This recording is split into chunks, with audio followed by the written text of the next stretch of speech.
ابن قیم کہتے ہیں کہ آپ جیل کے اندر ٹھونسے ہوئے تھے، یعنی ایسا نہیں تھا کہ وہ اندر کوئی بہت بڑا کوئی لان تھا اور وہ ٹہلتے تھے، اور نہیں، ٹھونسے ہوئے تھے، اور اس قدر انتہائی تہدید اور بدتمیزی کا سلوک کیا جاتا تھا کہ بدن کانپ اٹھتا تھا.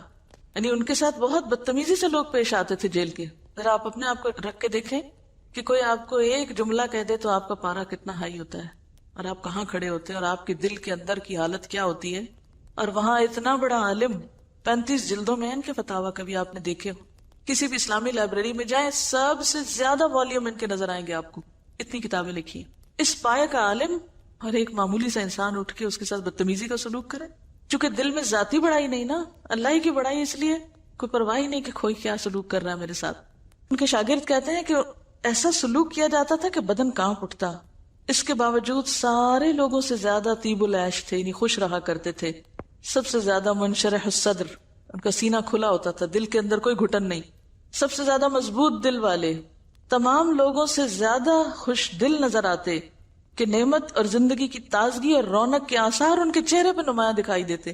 یعنی وہ رونق صرف باہر نہیں، جب جیل میں گئے تب بھی ان کا چہرہ تر و تازہ تھا، وہاں بھی خوش نظر آتے تھے، مسکراتے ہوئے نظر آتے تھے. اچھا ہمارا حال کیا ہوتا ہے؟ 2 جملے کوئی غم کے سن لیں، کوئی پریشانی کی خبر سن لیں، جا کے پہلے شیشے میں ذرا شکل دیکھا کرے. شکلیں ہماری دیکھنے والی ہوتی ہیں اس وقت. اور یہاں حال کیا ہے کہ انتہا درجے کی بدسلوکی اور بدتمیزی کے باوجود بھی انتہائی خوش ہیں. خطرات اور وحشت کی گھٹائیں ہم پہ چھا جاتی. شاگرد کہتے ہیں کہ ہمارے اوپر ایسے ایسے خوف اور ایک پریشانی کے، دکھ کے اور غم کے اثرات ہوتے، چاروں طرف سے ہم خطرناک حالات میں گھر کر دل چھوڑ بیٹھتے، مایوس ہونے لگتے. طرح طرح کی بدگمانیوں کا ہمارے دل میں تانتا بچ جاتا. اور جب ہم گھبرا کے ان کے پاس آتے، آپ کو دیکھتے، آپ کی باتیں سنتے، ہماری ساری وحشتیں دور ہو جاتی. اور ہونا تو یہ چاہیے نا کہ سب کی پریشانیاں سن کے وہ بھی پریشان ہو کے بیٹھ جائیں، لیکن نہیں، پریشان حال لوگ آتے اور ان سب کی پریشانیاں دور ہو جاتی جب وہ ان کی بات سنتے، سب کے خوف دور ہو جاتے. وہ کہتے ہیں کہ ہماری بدگمانیاں رفع ہو جاتی، ہماری کایا پلٹ جاتی، دل کی تنگی کشادگی میں بدل جاتی، کمزوری طاقت میں بدل جاتی، گمان یقین میں بدل جاتے، گھبراہٹ اطمینان میں بدل جاتی. یعنی جب ہم ان کی مجلس سے اٹھتے تھے تو ہماری یہ کیفیت ہوتی تھی، ہمیں یاد ہی نہ رہتا کہ ہم کسی پریشانی میں آئے تھے. اور یہ کس کے پاس سے ہوتا ہے؟ جس نے خود ان ساری چیزوں کا ایکسپیرینس کیا ہو. کیونکہ آپ جس مجلس میں بیٹھتے ہیں، جس شخص کے پاس بیٹھتے ہیں، آپ ویسے ہی محسوس کرنے لگتے ہیں. جس کا اپنا دل نہ کھلا وہ دوسروں کا دل نہیں کھول سکتا. جس کے اپنے اندر خوشی نہ وہ خوشیاں بانٹ ہی نہیں سکتا. کیونکہ مایوس اور غمگین لوگ صرف مایوسیاں بانٹتے ہیں، صرف نفرتیں پھیلاتے ہیں، صرف ایک نیگیٹیوٹی عام کرتے ہیں، بدگمانیاں عام کرتے ہیں، وہ دلوں کو جہنم بناتے ہیں. اور صرف امام ابن تیمیہ ہی نہیں، اور بھی ائمہ کرام ہیں، اور بھی بزرگ ہیں. امام احمد بن حنبل بھی انہی میں شامل ہیں. ان کے بارے میں آتا ہے، امام احمد بن حنبل کہتے ہیں اگر بادشاہوں اور شہزادوں کو ہماری حالت کا صحیح پتہ چل جائے، ہمارے دل کی حالت وہ دیکھ لیں، تو وہ تلواروں سے لڑ کر بھی ہم سے یہ دولت چھیننے کو تیار ہو جائیں. یعنی جتنا سکون اور اطمینان ہمارے اندر ہے، کیونکہ ان پر بھی بڑی سخت آزمائشیں آئی تھی، فتنہ خلق قرآن، کہ اس کی پاداش میں کس طرح ان پر کوڑے برسائے گئے اور کس طرح ان کو بازار میں ذلیل و رسوا کیا گیا، لیکن اس کے باوجود وہ مطمئن تھے، خوش تھے. کہتے ہیں کہ اگر ہاتھی پر بھی وہ کوڑے برستے تو تڑپ اٹھتا، جتنے کوڑے ان پہ برسائے گئے. اتنی تکلیف اٹھانے کی ہمت کہاں سے آئی؟ یہ طاقت کہاں سے آئی؟ یہ اسی اللہ کی یاد سے آئی. ایک اور بزرگ کہتے ہیں بیچارے دنیا کے مسکین دنیا بھی چھوڑ گئے اور دنیا کی بہترین چیز کی لذت اور ذائقہ سے بھی بہرہ نہ ہو سکے. کسی نے دریافت کیا وہ بہترین چیز کیا ہے جو دنیا کی محبت میں پڑے ہوئے لوگوں کو پتہ ہی نہیں. فرمایا اللہ کی محبت اور اللہ کی معرفت اور اللہ کی یاد. جس نے اس کا مزہ ہی نہیں چکھا، جس نے یہ لطف پایا ہی نہیں، وہ مسکین ہے، اس نے دنیا سے کچھ بھی نہیں پایا، نہ تو خالی ہاتھ گیا. ظاہر ہے جو دنیا کمائی مال و دولت ہو تو پیچھے رہ جاتا ہے نا. ایک اور بزرگ کہتے ہیں مجھ پہ ایسا وقت آتا ہے، یعنی ذکر اور اللہ کے کلام کی وجہ سے، کہ جس میں میں پکار اٹھتا ہوں کہ اہل جنت اگر ایسی حالت میں ہوں تو یقیناً بہترین زندگی میں ہوں گے. یعنی مجھے دنیا میں بھی بیٹھے بیٹھے اپنے دل کے اندر ایک جنت کی فیلنگ آنے لگتی ہے. اور یہ صرف اس وقت ہوتا ہے جب انسان کا اللہ سے تعلق بالکل خالص ہو جائے، کوئی دوسرا بیچ میں نہ ہو. اور جس شخص کا تعلق اللہ سے ٹوٹ جائے پھر اس کا حال پریشان حال ہوتا ہے. من اعرض عن ذکری فإن له معیشۃ ضنکا. نہ وہ اپنے وقت کا صحیح استعمال کر سکتا ہے، نہ اپنی صلاحیتوں کا صحیح استعمال کر سکتا ہے، نہ اپنی زندگی سے کوئی بہترین کام لے سکتا ہے، وہ ہر وقت ایک پریشان خیالی کا شکار ہے، بکھرے ہوئے حال والا ہے، اور کان امرہ فرطا۔ اسی لیے ہمیں قرآن پاک میں اس بات سے منع کیا گیا ہے کہ ایسے لوگوں کی کمپنی میں نہ بیٹھا جائے، ایسے لوگوں کی بات نہ مانی جائے جو اللہ کی یاد سے غافل ہوں۔ وَلَا تُطِعْ مَنْ أَغْفَلْنَا قَلْبَهُ عَنْ ذِكْرِنَا وَاتَّبَعَ هَوَاهُ وَكَانَ أَمْرُهُ فُرُطًا۔ وَلَا تُطِعْ، مت اطاعت کرو، کس کی؟ من اغفلنا قلبہ عن ذکرنا، جس کے دل کو ہم نے اپنی یاد سے غافل کر رکھا ہے۔ غافل لوگوں کی صحبت سے، غافل لوگوں کی مجلس سے پرہیز کرو۔ کیوں؟ ان کا حال کیا؟ واتبع ہواہ، کیونکہ وہ تو اپنی خواہشات کے بندے، جس نے اپنی خواہشات کی پیروی کی۔ وکان امرہ فرطا، نتیجتاً اس کے کام کیسے کام ہوتے ہیں؟ ان آرگنائزڈ، بکھرے ہوئے۔ فرطا، کوئی سمجھ نہیں اس کو کیا کرنا اور کیا نہیں کرنا۔ تو جس شخص کی زندگی میں کوئی ترتیب ہی نہ ہو، تنظیم ہی نہ ہو، اس کو پتہ ہی نہ ہو اس نے سویرے کیا کرنا ہے اور شام کیا کرنا ہے، اس نے اب کیا کرنا ہے اور کل کیا کرنا ہے، تو ایسا شخص تمہیں بھی کیا بنا دے گا؟ کیونکہ صحبت کا تو اثر ہوتا ہے، وہ تمہیں بھی غافل کر دے گا۔ تمہارے اندر بھی اسی طرح کی بے ترتیبی اور پراگندہ خیالی اور پھر مایوسیاں اور پریشانیاں اور وہ ساری نیگیٹو چیزیں تمہارے اندر بھی آ جائیں گی۔ تو بات یہ ہے کہ ذکر کرنے والا نہ صرف یہ کہ خود خوش بخت ہوتا ہے، خود پرسکون ہوتا ہے، بلکہ اس کی مجلس میں بیٹھنے والے بھی پرسکون ہوتے ہیں۔ اسی طرح غافل شخص جہاں خود پریشانیوں کا شکار ہوتا ہے، اس کے پاس بیٹھنے والے بھی ویسے ہی پریشان خیال ہو جاتے ہیں۔ اب دیکھیں کہ غافل شخص کی ملاقات اور غافل شخص کی صحبت ایسے ہی ہے نا کہ جیسے مثلاً اگر آپ کہیں جا رہے ہیں گاڑی پہ، تو راستے میں کوئی آپ کی گاڑی روکے تو آپ کیا دیکھیں گے؟ دیکھ کے کیا کریں گے؟ یہ کیوں روک رہا ہے؟ یا تو کوئی دوست ہوگا تو یا پھر اجنبی ہوگا۔ اگر اجنبی ہو اور آپ کو روک رہا ہو راستے میں تو آپ کہیں گے اچھا بیٹھ جاؤ، کوئی پتہ نہیں کون ہے، دشمن ہے، ڈاکو ہے، چور ہے کون نہیں، اس سے خطرہ ہوتا ہے۔ تو بالکل اسی طرح جب آپ ایسے لوگوں کی مجلسوں میں بیٹھتے ہیں جو اللہ سے غافل ہیں، اللہ کی معرفت نہیں ان کو، تو زیادہ دیر جب آپ ان کی کمپنی میں گزارتے ہیں تو نتیجہ کیا ہوتا ہے؟ جو آپ کے دل میں بھی خیر ہوتی ہے وہ بھی چھن جاتی۔ ایک مرتبہ مولانا رومی سے کسی شخص نے دریافت کیا کہ دنیا کی مثال کیسی ہے؟ مولانا نے جواب میں نہایت خوبصورتی کے ساتھ دنیا کی مثال بیان کی۔ مولانا نے فرمایا، دنیا کی مثال ایک جنگل کی سی ہے جس میں انسان چلا جا رہا ہے کہ اچانک ایک شیر نمودار ہوتا ہے اور مسلسل اس کا تعاقب کرنے لگتا ہے، یعنی شیر پیچھے آنے لگتا ہے اس کے۔ انسان اس کے خوف سے بھاگتا چلا جاتا ہے کہ اچانک سامنے ایک گڑھا آ جاتا ہے جس میں اژدہا ڈسنے کے لیے تیار بیٹھا ہے۔ وہ شیر اور اژدہے کے خوف سے، اژدہا کس کو کہتے ہیں؟ سانپ کے ڈر سے ادھر ادھر دیکھتا ہے۔ اسے ایک درخت کی ٹہنی نظر آتی ہے جس پہ وہ چڑھ جاتا ہے، لیکن جب نیچے نظر ڈالتا ہے تو دو چوہے، ایک کالا اور ایک سفید، مسلسل درخت کی جڑیں کاٹتے دکھائی دیتے ہیں۔ ان تمام خطروں سے فکر مند جب اوپر کو جاتا ہے تو شہد کا ایک چھتا دکھائی دیتا ہے، یعنی ابھی یہ فکریں ختم نہیں، ایک طرف شیر ہے، ایک طرف سانپ بیٹھا ہوا ہے اور چوہے درخت کاٹ رہے ہیں، تو کہتا ہے اچھا میں ذرا اور اوپر چڑھ جاؤں، تو آگے کیا ہے؟ مکھیوں کا چھتا۔ وہ انسان ان تمام مصیبتوں سے بے خبر ہو کر اس شہد کے چھتے سے لطف اندوز ہونے لگتا ہے۔ ایسے میں اچانک درخت کی جڑیں کٹ جاتی ہیں اور انسان نیچے گر جاتا ہے، جہاں شیر اسے چیر پھاڑ کر گڑھے میں ڈال دیتا ہے اور اژدہا اس پہ مسلط ہو جاتا ہے۔ اس مثال میں جنگل دنیا ہے جس میں انسان چلا جا رہا ہے، موت شیر کی طرح ہے جو انسان کے پیچھے پیچھے ہر وقت، وہ گڑھا قبر ہے جس میں اژدہا عذاب قبر ہے، درخت کی ٹہنی اس کی عمر ہے جس کی جڑیں دن اور رات مسلسل کٹ رہی ہیں، ہر روز ایک دن ختم ہوتا چلا جا رہا ہے نا، جڑیں کٹ رہی ہیں۔ اور شہد کا چھتا دنیا کی وہ عارضی لذت ہے جس میں انسان ایسا مست ہے کہ چاروں طرف سے خطرات میں گھرا ہوا ہے، اس کے باوجود اسے آخرت کا ہوش نہیں۔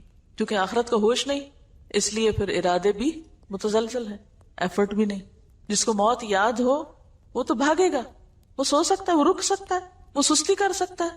جس کو آگے گڑھا نظر آتا ہو وہ اسے بچاؤ کا سوچے گا۔ تو بچنا کہاں ہے؟ کس نے بچنا ہے؟ بچاؤ ایک ہی ہے، وَأَعُوذُ بِكَ مِنْكَ، پناہ ایک ہی ذات میں ہے، اور اسی کو ہم نے اپنے سامنے نہیں رکھا ہوا، اسی کو بھولے ہوئے ہیں۔ اور ذکر کیا ہے؟ اسی کی یاد، کہ اس کو بھول کر کوئی کامیابی نہیں پا سکتا۔ ساری ارادے کی کمزوریاں ہیں اس لیے کہ ہمیں اپنی حقیقت بھولی ہوئی ہے، دنیا کی زندگی کے دھوکے میں مبتلا ہیں۔ اگر پتا ہو کہ ان سارے خطروں سے نکل کر پناہ کی جگہ ایک ہی ہے تو ہماری ساری کوششیں کس کی طرف لگ جائیں گی؟ اسی طرف دوڑ میں لگ جائیں گی۔ یعنی شیر سے ڈرنے والے کے ارادے میں کمزوری آئے گی جب تک کہ اس کو وہ کسی درخت میں نہ چڑھ بیٹھے۔ اگر آپ کو پتا ہو پیچھے کچھ لگا ہوا ہے آپ چین سے نہیں بیٹھ سکتے. آپ کی رفتار میں کمزوری نہیں آ سکتی کہ اگر بیٹھ گئے تو کیا ہوگا. آپ نے دیکھا ہوگا جو مزدور بےچارے روز کا کما کے روز کا کھاتے ہیں نا, کبھی بیمار بھی ہوں تو نکل آتے ہیں. کیوں؟ دکان بند نہیں کرتے یا مزدوری نہیں چھوڑتے. کیوں؟ پتا ہے کہ اگر نہیں کمایا تو بھوکے مریں گے, پیٹ کہاں سے بھریں گے. تو وہ بھوک کی جو تڑپ ہے اور ضرورت ہے, ضرورت کا احساس ہے نا, وہ ضرورت جو ہے وہ انہیں بیماری کے باوجود کھڑا رکھتی ہے. گزارا جو نہیں. ہمیں آخرت میں جنت کی, اللہ کی رضا کی ضرورت ہی نہیں محسوس ہوتی, لہذا ہم تھوڑی دیر بعد بیٹھ جاتے ہیں, آرام کرنے لگتے ہیں. اب آپ دیکھیے ذکر کی کون کون سی قسمیں ہیں, ذکر میں کیا کیا چیزیں شامل ہیں, اور ان میں سے بہترین ذکر کیا ہے. سب سے پہلی بات تو یہ ہے کہ ذکر کی 5 قسمیں ہیں. ذکر کی 5 قسمیں. نمبر 1, دل اور زبان دونوں سے ذکر. نہیں, دل میں بھی اللہ کی یاد ہے, زبان پر بھی ہے. نمبر 2, صرف دل سے, نہیں زبان نہیں ہل رہی, بس دل میں اللہ کی یاد اور محبت ہے. نمبر 3, کبھی دل میں کچھ نہیں اور صرف زبان سے. تو ان تینوں میں سے افضل کون سا ہے جس میں دل اور زبان دونوں شامل ہوں. اب آپ دیکھیے کہ جو آپ زبان سے کرتے ہیں, خواہ دل شامل ہے یا نہیں, اس کی پھر آگے 2 قسمیں. ایک تنہائی میں اپنے ہی اندر, اور ایک دوسرے لوگوں کے ساتھ کسی مجلس میں. ایک ہے اکیلے اللہ کو یاد کرنا, اور ایک ہے دوسروں کے ساتھ مل کے یاد کرنا. تنہائی میں جو ذکر کرتے ہیں اس میں مثلا سبحان اللہ و بحمدہ سبحان اللہ العظیم کی تسبیح پڑھ لینا, یا سبحان اللہ و بحمدہ عدد خلقہ و رضا نفسہ و زنۃ عرشہ و مداد کلماتہ. یہ کیا ہے؟ اللہ کی تسبیح, حمد و ثنا. بہترین پھر ذکر کیا ہے جو تنہائی میں آپ کریں جس میں اللہ کی حمد و ثنا ہو. اور پھر لوگوں کے ساتھ جب آپ اللہ کا ذکر کریں تو اس میں کیا ہو؟ اس میں بھی بہترین ذکر کیا ہے کہ آپ اللہ کی پہچان لوگوں کو کرائیں. ٹھیک ہے, اللہ کی معرفت دلانا. مثلا یہ کہ اللہ تعالیٰ نے ہمیں پیدا کیا ہے, یہ ساری نعمتیں اللہ کی ہیں, اللہ ہمیں دیکھتا ہے, ہماری باتیں سنتا ہے, اللہ تعالیٰ ہماری دعائیں سنتا ہے, اللہ تعالیٰ بہت مہربان ہے, رحیم ہے, شفیق ہے. جتنے بھی اسماء حسنی ہیں ان سب کے حوالے سے کوئی بھی پہچان آپ اللہ کی کرا سکتے ہیں بندوں. یہ بہترین ذکر ہے جو بندوں کے ساتھ اللہ کا کیا جا سکتا ہے. یعنی بندوں کے ساتھ جب اللہ کی بات کریں تو اللہ تعالیٰ کے انعامات, احسانات اور اس کی صفات اور اس کے ناموں کا ذکر کریں. وَذَكَرَ اسْمَ رَبِّهِ. پھر آپ دیکھیں کہ کبھی آپ اللہ کی حمد کرتے ہیں, کبھی ثنا کرتے ہیں, کبھی بزرگی بیان کرتے ہیں, یعنی اللہ کا نام بلند کرتے ہیں جب, تو کبھی آپ کیا کرتے ہیں؟ تسبیح کرتے ہیں, تعریف کرتے ہیں, اللہ کی بڑائی بیان کرتے ہیں. یہ تینوں چیزیں سورۃ الفاتحہ میں جمع ہو جاتی ہیں. اللہ تعالیٰ فرماتے ہیں کہ میں نے اس سورت کو اپنے اور بندے کے درمیان تقسیم کر دیا. بندہ جب کہتا ہے الحمدللہ رب العالمین تو اللہ تعالیٰ فرماتے ہیں حمدنی عبدی, میرے بندے نے میری حمد کی. جب کہتا ہے الرحمن الرحیم تو اللہ تعالیٰ فرماتے ہیں اثنا علی عبدی, میرے بندے نے میری ثنا کہی. جب کہتا ہے مالک یوم الدین تو اللہ تعالیٰ فرماتے ہیں میرے بندے نے میری بزرگی بیان کی, یعنی میری ہیبت ہے اس کے دل میں کہ وہ مالک یوم الدین ہے. تو یہ بھی کیا ہے؟ اللہ کا ذکر کرنا. گویا کسی کو سورۃ الفاتحہ کا ترجمہ اور تفسیر اور معنی بتا دینا کیا ہے؟ بہترین ذکر ہے, بہترین ذکر, کیونکہ اس میں قرآن پاک بھی شامل ہے اور قرآن میں بھی ام القرآن ہے. پھر اسی طرح کوئی بھی اللہ کی بات کرنا, اللہ تعالیٰ کے احکامات کے بارے میں بتانا کہ اللہ تعالیٰ کن باتوں سے راضی ہوتا ہے, کن سے ناراض ہوتا ہے, یعنی جس کو عام زبان میں آپ واز کہتے ہیں, ٹھیک ہے نا, یا قرآن کا پڑھانا وغیرہ. اب آپ دیکھیے کہ ذکر جو ہوتا ہے وہ دعا سے بھی افضل ہوتا ہے, کیونکہ اللہ تعالیٰ کی تعریف کرنا کیا ہے؟ اللہ کو یاد کرنا. اور دعا کرنا کیا ہے؟ اللہ سے کچھ مانگنا. حدیث میں آتا ہے جو میرا ذکر کرتے کرتے اپنی حاجت اور درخواست پیش نہ کر سکے, یعنی دعائی نہ مانگ سکے, میں اسے مانگنے والے سے بھی زیادہ عطا کر دیتا ہوں. یعنی انسان پہ کوئی دکھ پریشانی ہے اور وہ صرف ذکر شروع کر دے, درود شریف شروع کر دے, تو کیا ہوتا ہے؟ اگر وہ دعا نہ مانگ سکے تو بھی کیا ہوتا ہے؟ مانگنے سے بھی زیادہ مل جاتا ہے. اسی لیے ہم دیکھتے ہیں کہ یونس علیہ السلام جب مچھلی کے پیٹ میں گئے تھے تو انہوں نے یہ تو نہیں کہا تھا یا اللہ مجھ سے نکال, کیا کہا تھا؟ لا الہ الا انت سبحانک انی کنت من الظالمین. حضرت ایوب علیہ السلام کو جب تکلیف پہنچی تھی تو انہوں نے کیا کہا تھا؟ انی مسنی الضر وانت ارحم الراحمین. مانگا کچھ نہیں. آپ صلی اللہ علیہ وسلم دکھ اور تکلیف کے وقت کیا پڑھا کرتے تھے؟ لا الہ الا اللہ العظیم الحلیم, لا الہ الا اللہ رب العرش العظیم, لا الہ الا اللہ رب السماوات و رب الارض و رب العرش الکریم. اور اس میں کیا ہے؟ کچھ نہیں مانگا، صرف اللہ کو یاد کیا ہے. آپ صلی اللہ علیہ وسلم نے ایک شخص کو دعا کرتے ہوئے سنا، اللہم انی اسألک بانی اشہد انک انت اللہ لا الہ الا انت الاحد الصمد الذی لم یلد ولم یولد ولم یکن لہ کفوا احد. تو آپ نے فرمایا اللہ کی قسم جس کے ہاتھ میں میری جان ہے، اس شخص نے اللہ تعالیٰ کے ایسے نام کے ساتھ، ایسے اسم اعظم کے ساتھ دعا کی ہے جس کے ذریعے اگر دعا کی جائے تو قبول ہو جائے، سوال کیا جائے تو پورا کر دیا جائے. تو اس میں کیا ہے؟ مانگا کچھ بھی نہیں، بس یہ کہ اللہ اس لیے تجھ سے مانگتا ہوں کیونکہ تو ایک ہے، تیرے سوا کوئی الہ نہیں، تو اکیلا ہے، بے نیاز ہے، لم یلد ولم یولد ولم یکن لہ کفوا احد. تو یہ مانگنے کا انداز جو ہے جس میں صرف اللہ کا ذکر ہو، یہ عام دعاؤں سے بھی زیادہ افضل ہے.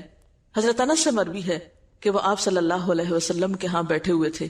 ایک شخص نے نماز پڑھی اور دعا کی، اللہم انی اسألک بان لک الحمد لا الہ الا انت المنان بدیع السماوات والارض یا ذا الجلال والاکرام یا حی یا قیوم. مانگا کچھ نہیں.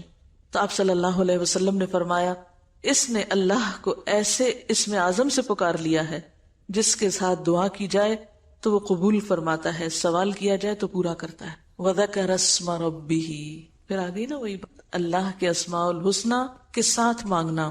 وَلِلَّهِ الْأَسْمَاءُ الْحُسْنَى فَادْعُوهُ بِهَا، اللہ کے لیے ہیں اچھے اچھے نام، اسے ان ناموں کے ساتھ پکارو. اب آپ دیکھیے، ایک ہے ذکر کرنا، ایک ہے دعا مانگنا. اب دعا سے افضل بھی ایک چیز ہے اور وہ ہے قرآن کا پڑھنا. تلاوت قرآن ذکر سے اور ذکر دعا سے افضل ہے. تو قرآن کا پڑھنا سوائے رکوع اور سجدے کے، کیونکہ اس میں منع کیا گیا ہے. ابن عباس سے مروی ہے کہ آپ نے مرض الوفات میں پردہ اٹھا کر دیکھا تو لوگ حضرت ابوبکر کے پیچھے صفیں بنا کر کھڑے تھے.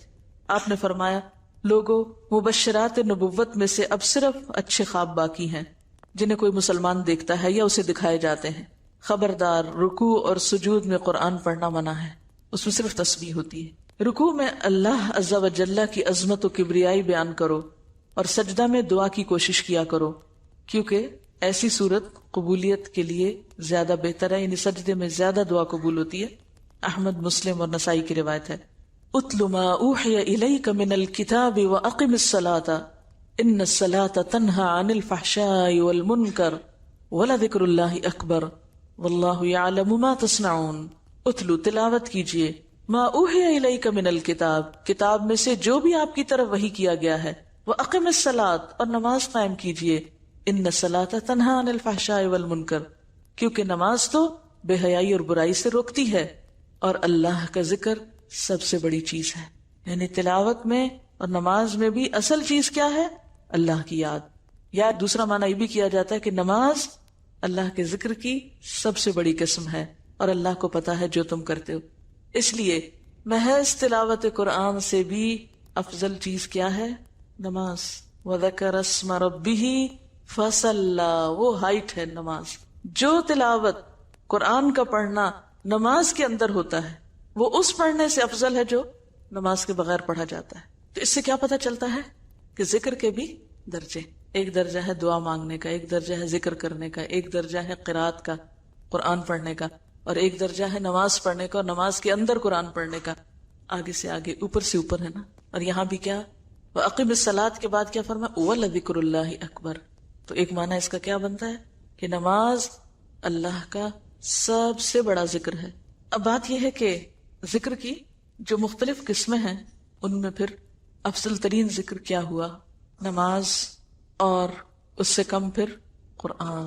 اور قرآن کے ذکر یا تلاوت کے بھی دو طریقے، ایک خود پڑھنا اور ایک دوسروں کے ساتھ پڑھنا، شیئر کرنا، یعنی اس کو سیکھنا اور سکھانا.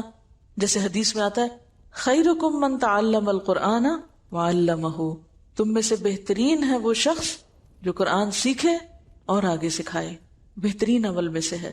اور اس کے برعکس من اعرض عن ذکری، جس نے اس کتاب کو چھوڑ دیا، کیونکہ یہاں ذکر سے مراد قرآن ہی ہے، فإن له معیشۃ ضنکا، اگرچہ سارا ذکر، یعنی ابھی تک جو میں ذکر کی باتیں کرتی رہی اس سے مراد میری صرف تسبیح نہیں تھی، وہ ان سب چیزوں کو شامل ہے. وَنَحْشُرُهُ يَوْمَ الْقِيَامَةِ أَعْمَى، اگر اس کتاب کو چھوڑ دیا، اس سے آنکھیں بند کر لی، ان آیات کو بھلا دیا، تو پھر نہ دنیا میں چین ہے اور نہ آخرت میں. حدیث میں آتا ہے اللہ اسی کتاب کے ساتھ کچھ قوموں کو عزت بخشتا ہے اور کچھ کو ذلیل کرتا ہے. یہاں ایک آخری بات یہ یاد رکھیے کہ ہماری اکثریت جو ہے ذکر کو اس طرح لیتی ہے جیسے کوئی جادو منتر ہو. جب ذکر کا لفظ بولا جاتا ہے تو اس کو عموماً ورد، وظیفہ اور منتر اور بس برکت کی چیز کے طور پر لیا جاتا ہے. اور وہ بھی کب کیا جاتا ہے؟ جب کوئی مشکل پیش آتی، اور اس کے بھی خود ساختہ طریقے ایجاد کیے ہوئے ہیں. کوئی پریشانی ہوئی، کوئی تکلیف ہوئی، یہ اتنے ہزار پڑھ لو، یہ اتنے ہزار پڑھ لو. تو یاد رکھیے کہ ذکر الہی کوئی جادو منتر نہیں ہے. ہم بھی دنیا کے فائدے اور برکتیں اور پتہ نہیں کیا کیا سمیٹنے کے لیے اسی طرح بغیر سوچے سمجھے الٹے سیدھے وظیفے کرتے رہتے ہیں. کبھی آدھی آیت، کبھی کوئی حصہ، کبھی کچھ، اور قرآن کی وہ آیت کسی کانٹیکس میں ہوتی ہے اور وہ کسی اور ہی مقصد کے لیے اس کو پڑھ رہے ہوتے ہیں. تو یاد رکھیے اللہ کے خزانوں تک پہنچنے کے لیے ایسے وظیفے نہیں بتائے گئے کہ جن کا نہ مطلب آتا ہو نہ معنی آتا ہو اور خود ساختہ طریقوں سے ایک منتر کے طور پہ پڑھتے ہوں. ذکر الہی منتر کا نام نہیں ہے، اور ہماری اکثریت اس غلط فہمی کا شکار ہے.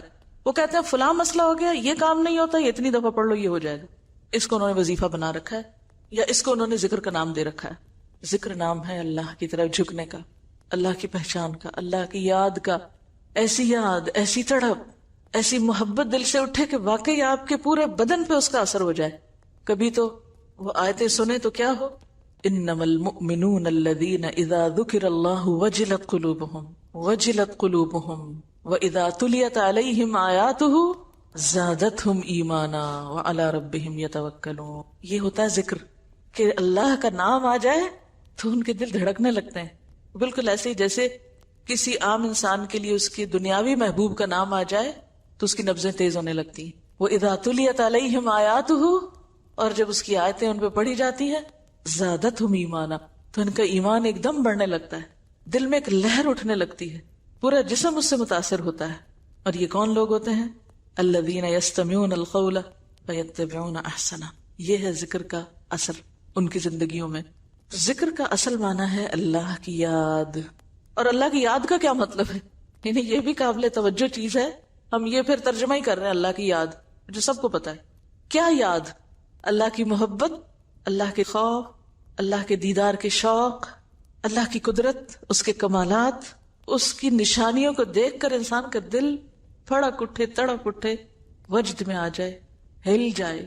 وجلت قلوبہم، خواہ یہ ایک لمحے کے لیے ہو، کیونکہ یہ کیفیت آئے گی ہر چیز پہ نظر ہی بدل جائے گی، ہر چیز مختلف نظر آنے لگے گی. اور پھر دل واقعی اللہ کے لیے ایسے بے قرار رہنے لگتا ہے جیسے کوئی اپنے کسی عزیز ترین دوست کے لیے بے قرار رہتا ہے. محبوب ترین چیز کے لیے جیسے کوئی شخص بے قرار ہوتا ہے نا، دل میں ایک تڑپ ہوتی ہے، کب ملوں اس سے، کب دیکھوں اس کو، کب بات کروں اس سے. پھر یہ کیفیات انسانوں کے لیے نہیں اللہ کے لیے ہونے لگتی. یا اللہ کب ملیں گے تجھ سے، کب بات کریں گے تجھ سے، کب دیکھیں گے تجھ کو. پھر انسان ان ساری چیزوں سے اوپر اٹھنے لگتا ہے. تو یاد رکھیے ذکر نہ ورد ہے، نہ لفظی تکرار ہے، نہ یہ وظیفوں کا نام ہے. حدیث میں آتا ہے بندہ جب تکبیر کہتا ہے، اللہ اکبر کہتا ہے، تو اس کا نور زمین سے آسمان تک سب چیزوں کو ڈھک لیتا ہے. اتنا خوبصورت کلمہ ہے یہ. لیکن ہم جب نماز میں اللہ اکبر اللہ اکبر اللہ اکبر کرتے رہتے ہیں، اذان ہو رہی پتہ ہی نہیں کیا کہا جا رہا ہے، تو اس وقت بھی ایسا ہی نور پھر نکلتا ہے اور ایسے ہی ڈھکتا ہے سب کچھ. ایک دفعہ اللہ اکبر کہنا کافی ہے اگر آپ دل سے کہہ رہے ہیں، کہ اس کے لیے 1000 یا 5000 کی شرط نہیں ہے جیسے کتابوں میں لکھا ہوتا ہے اتنی دفعہ یہ فلاں چیز پڑھیں تو آپ کو یہ معرفت حاصل ہوگی. کوئی ایسی چیز حدیث سے ثابت نہیں.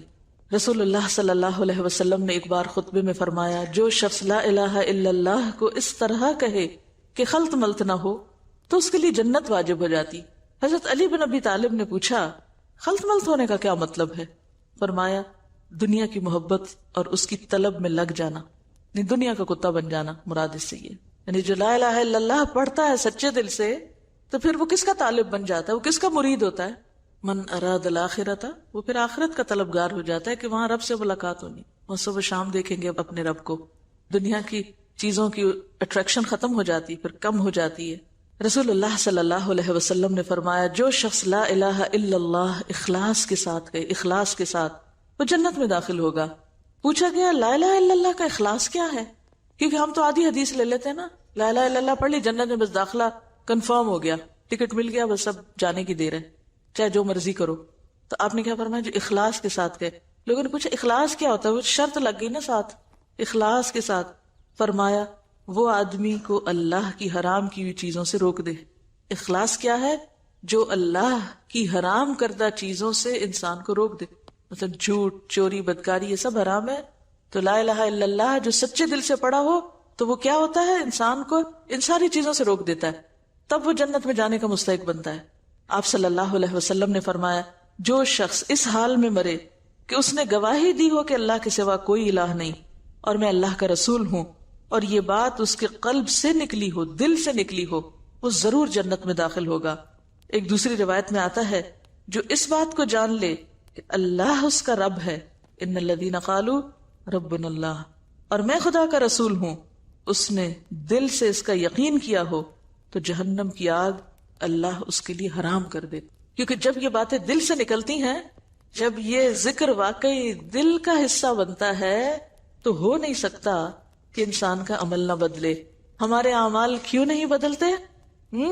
ہم زبان سے ہی صرف رسمی ذکر کرتے رہتے ہیں، وظیفے پڑھتے رہتے ہیں، لیکن حقیقی معنوں میں اللہ کو یاد نہیں کرتے. اللہ سے دعا ہے کہ وہ ہمیں ذاکرین میں شامل کر لے، واقعی ہمارے دلوں، دماغوں، خیالوں، روح میں اللہ کی یاد سما جائے. وآخر دعوانا ان الحمد للہ رب العالمین. سبحانک اللہم وبحمدک نشہد ان لا الہ الا انت نستغفرک ونتوب الیک.